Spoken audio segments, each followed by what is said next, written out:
Hello मेरे प्यारे बच्चों, welcome to mathematics with Satyendra Dhama from Golden Gate International School. NCERT class 9th chapter 12 आपका चल रहा था हेरन्स फॉर्मूला। ठीक है, और मैं इस चैप्टर का इंट्रोडक्शन आपको दे चुका हूँ कि कैसे हम किसी भी ट्रायंगल की अगर जो तीनों साइड गिवन है तो कैसे हम उसका एरिया निकाल सकते हैं बाय यूजिंग हेरन्स फॉर्मूला। ठीक है, एक फॉर्मूला है हमारे पास। अगर जो ट्रायंगल की तीनों साइड गिवन है तो हम इजीली उसका एरिया बता सकते हैं। ओके, तो आज हम एक्सरसाइज करेंगे 12.1 and first question is a traffic signal board indicating school ahead is an equilateral triangle. Okay, with side a. एक ट्रैफिक सिग्नल बोर्ड लगा हुआ है किसी स्कूल का। ठीक है, और उस पर लिखा हुआ है स्कूल अहेड, मतलब आगे स्कूल है। Okay, is an equilateral triangle, और उसकी शेप कैसी है? उसकी शेप है इक्विलेटरल ट्रायंगल के जैसे। ओके, और हर एक साइड ए सेंटीमीटर है या मीटर है। ठीक है, ए है, हर एक साइड ए है। इक्विलेटरल ट्रायंगल के तीनों साइड इक्वल होती हैं, यू नो। आगे कह रहा है कि find the area of the signal board. जो सिग्नल बोर्ड है उसका एरिया फाइंड करना है। तो सिग्नल बोर्ड किस शेप में है? इक्विलेटरल ट्रायंगल, मींस ट्रायंगल की शेप में है। और जब आपको तीनों साइड गिवन होती है तो आप एरिया निकाल सकते हैं bye using Heron's formula. Okay, ये कह भी रहा है using Heron's formula. If its perimeter is 180 centimetre also given. उस ट्रायंगल का, ठीक है ना, सिग्नल बोर्ड का आपको पेरीमीटर गिवन है। पेरीमीटर गिवन है 180 सेंटीमीटर। ओके, तो ऑब्वियसली साइड सेंटीमीटर में ही होंगी सारी, है ना। What will be the area of the signal board? तो आपको सिग्नल बोर्ड का एरिया बताना है by using Heron's formula. Okay, तो करते हैं इस क्वेश्चन को।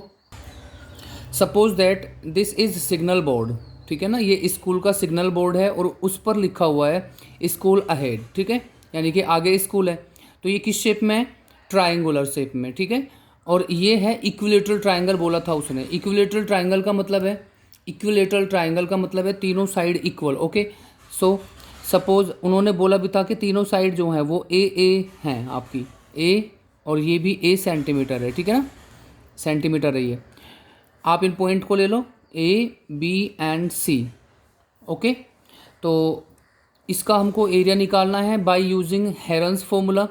तो हेरन्स फॉर्मूला के लिए सबसे जो मस्ट है, जो आपको ज़रूरत होती है, वो होती है कि तीनों साइड गिवन होनी चाहिए। ठीक है, तो लेट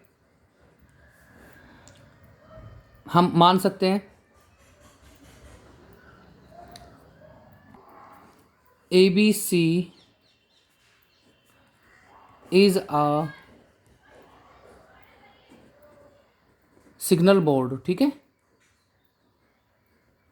हमने ये एक सिग्नल बोर्ड मान लिया और आपको इसमें गिवन है कि तीनों साइड ए और ए है। ठीक है, तो यहाँ पर जहाँ पर हम ABC तीन साइड होती थी, वहाँ पर अब इस बार ए और ए है। ओके, नाउ सबसे पहले सबसे ज़रूरी होता है पेरीमीटर। ठीक है ना, पेरीमीटर पता होना चाहिए। और सेमी इसको एस से रिप्रेजेंट करते हैं। Here S is equal to, क्या बताया था?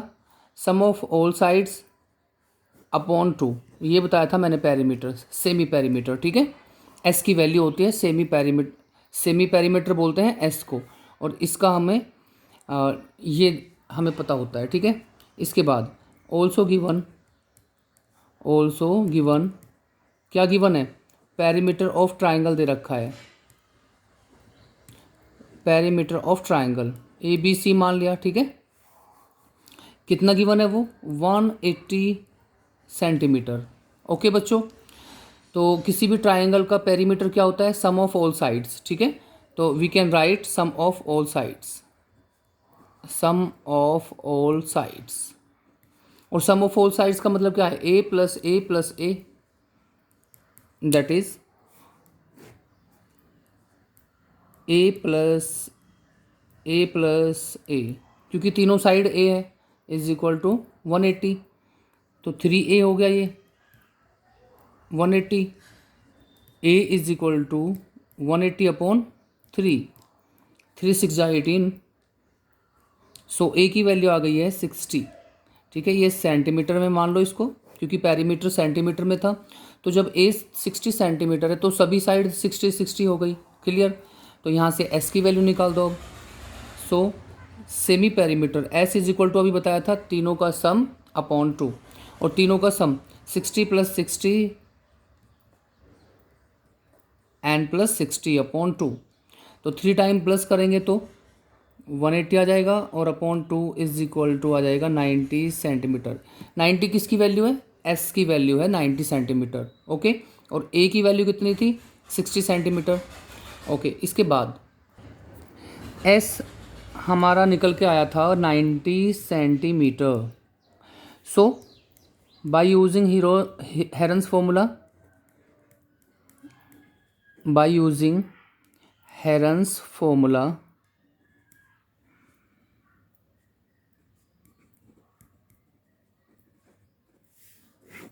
क्या बताया था? एरिया ऑफ ट्राइंगल होता है under root S into S minus A, S minus B and S minus C. So area is equal to what is S? S की value निकाली थी हमने, S is 90 centimetre.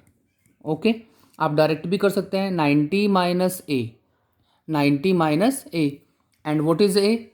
A is 60 centimetre. We have find out, हम कर चुके हैं, A is equal to 60 centimetre. तो यहाँ से हम डायरेक्ट माइनस भी कर सकते हैं, और सभी में इनटू है, बीच में मल्टीप्लाई का साइन है। तो एस माइनस ए मतलब 90 माइनस 60, मैं डायरेक्ट लिख रहा हूँ 30 आ जाएगा यहाँ पर, क्योंकि बी सी सभी साइड सेम है, क्योंकि इक्विलेटरल ट्राइंगल है। तो यहाँ पर 30 30 और 30 आ जाएगा ना। आपको पेयर बनाने हैं, आपकी मर्जी है, आप कैसे भी पेयर बना सकते हैं। देखो मुझे कैसे, मैं कैसे बनाऊंगा, 30 30 का एक पेयर है। ओके, इसको भी 30 30 बना लो। तो 30 और 30 इंटू 2, और एक 30 ये वाला 30 यहाँ पर है, और इस 30 को क्या लिख सकते हैं? 30 इंटू 3, सॉरी 30 इंटू 3, क्योंकि 33 जा 90, एंड ये आपके 30 ऑलरेडी हैं। तो पेयर बनता है आपका, एक बार पेयर बना लो, एक पेयर ये बन गया, एक पेयर ये बन गया। ठीक है, इनको मैं एक साथ लिख रहा हूँ, 30 30 30 30 एंड 3। ओके, अब आपको बाहर करना है, अंडर रूट से बाहर करना है पेयर को। तो 30 30 के 2 पेयर आ जाएंगे बाहर, और रूट अंदर बचेगा सिर्फ 3। ओके, एंड यू नो 3 3 जा 9, what is the square of 30? 900√3 centimetre square.